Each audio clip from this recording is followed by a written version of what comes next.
Apple has maintained monopoly power in the smartphone market not simply by staying ahead of the competition on the merits, but by violating federal antitrust. Apple makes more money per second than Amazon, Google, and Meta combined. But the real strategy? Making sure you never leave.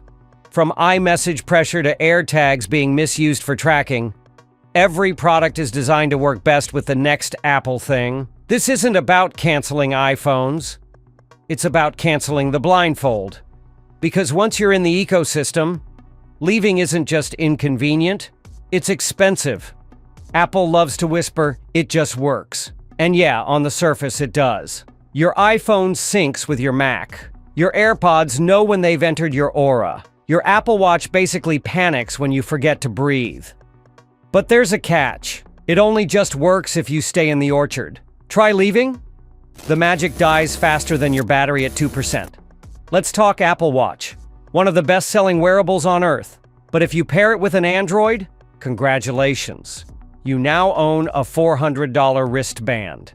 According to the U.S. Department of Justice's 2024 antitrust complaint, Apple intentionally limits Apple Watch compatibility to keep users locked to the iPhone, meaning they actively prevent iPhone customers from switching. Let that breathe. Apple calls it good design. Critics call it digital handcuffs with a heart rate monitor, and Apple's very aware.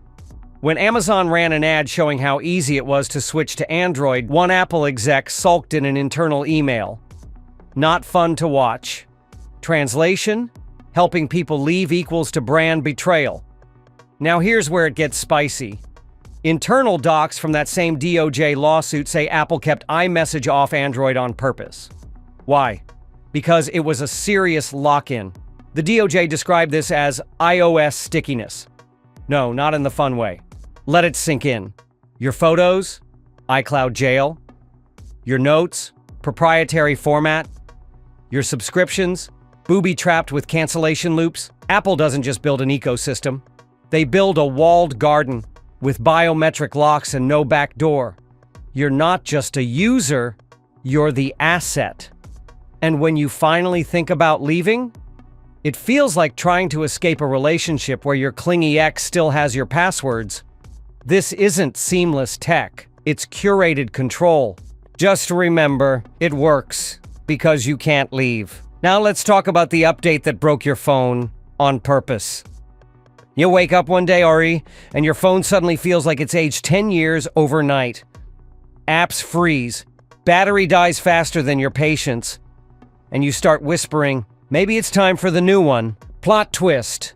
That lag, it might not be age, it might be sabotage with a software update. In 2017, Apple admitted it had been intentionally slowing down older iPhones. Yes, on purpose. No, they didn't tell you. Their excuse? It was to prevent unexpected shutdowns from aging batteries. How thoughtful. Except, the result? Millions thought their phones were dying. So what did they do? They bought a new one. Naturally. According to The Guardian and court docs from multiple lawsuits, this slowdown scheme, aka Batterygate, hit iPhones 6, 6S, 7, and SE. And the fallout? Savage. According to Reuters, Apple got slapped with a $500 million settlement in the US. Meanwhile, France fined them 27 million euros, calling it exactly what it was: deceptive. All because Apple quietly throttled devices without so much as a, "Hey, we're slowing your phone for your own good." And only after they got caught did they offer a $29 battery replacement. How generous. But wait, it gets grimier. Let's talk repairs. Apple's entire repair system is a fortress guarded by glue, secret screws, and pure spite. They blocked independent shops, used secret screws, software that rejects third-party parts, and glued down everything. According to iFixit, they even paired parts by serial number, so legit components would fail unless Apple said, "Go ahead." Long story short, Apple wants you to repair their products at the Genius Bar, where they can not only overcharge you, but also upsell you on more products. And their shiny self-repair program? It involves renting a 79-pound toolkit and basically performing heart surgery on your phone.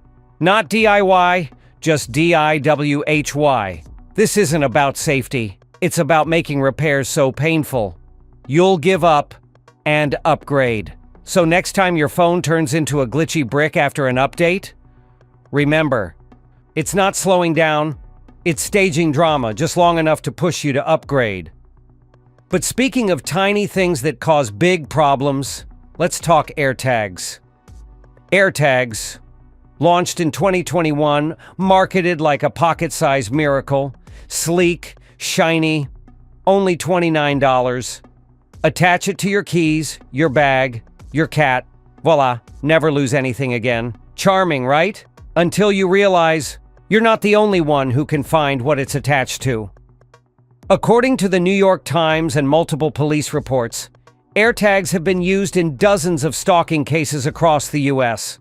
We're talking under cars, sewn into purses, slipped into coat pockets like digital poison. As the Washington Post reported, one woman in Indianapolis found an AirTag stashed in her wheel well. Her ex used it to track her all the way to her new apartment.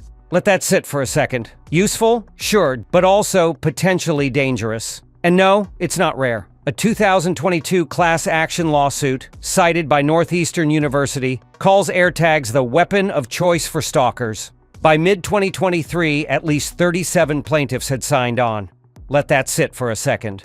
Now, in Apple's defense, they did bake in some safeguards. iPhones can alert you if a rogue AirTag is riding along, and the tag should chirp if it's been away from its owner too long, but alerts can take hours. And if you're on Android, you get radio silence, unless you've installed Apple's Tracker Detect app manually. Because what's a little cross-platform compatibility when people's safety is on the line, right? Here's the real kicker. What makes AirTags amazing for lost luggage? Small size, long battery life, ultra-precise tracking. Also makes them terrifying for stealth stalking.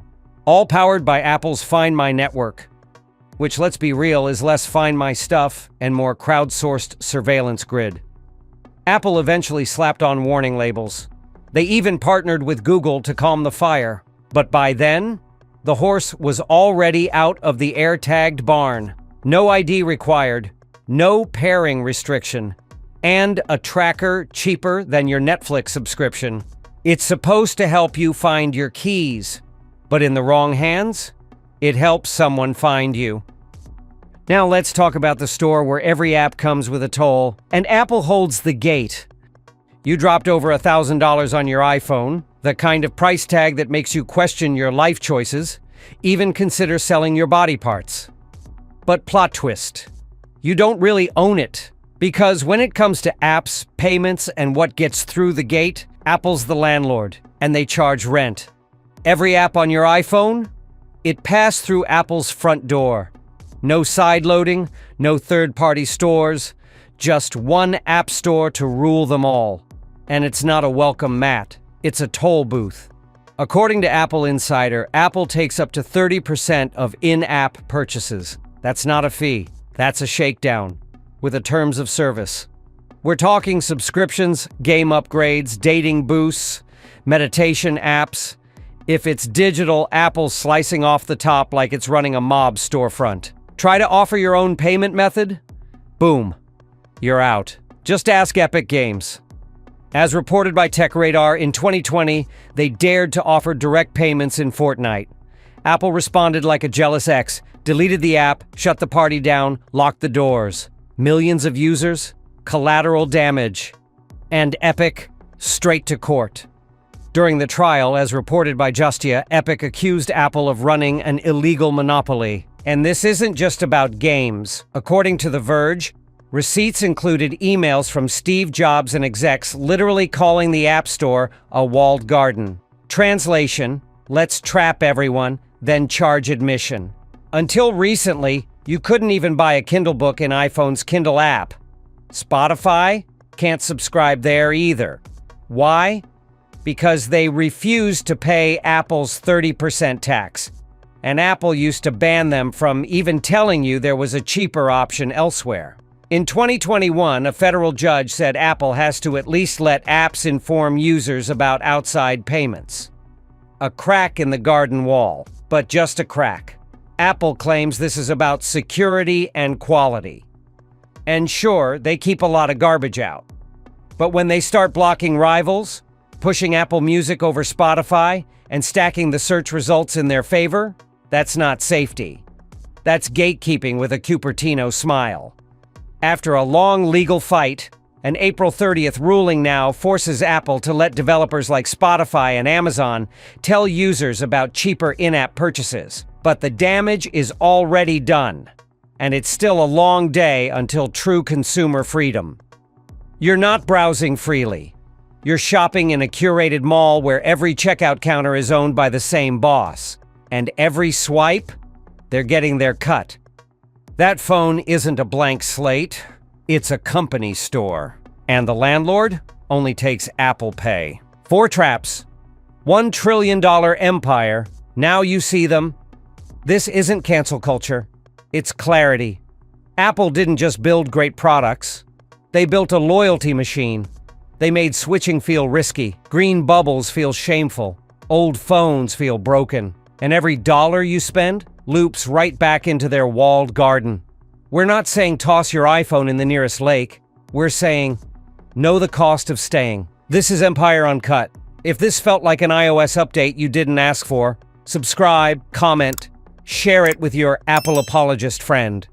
And next time you hear "it just works," ask yourself, for who? The truth is open source. The ecosystem? Not so much. Think this was sharp? Wait till you see what we uncovered next. Go ahead, click play.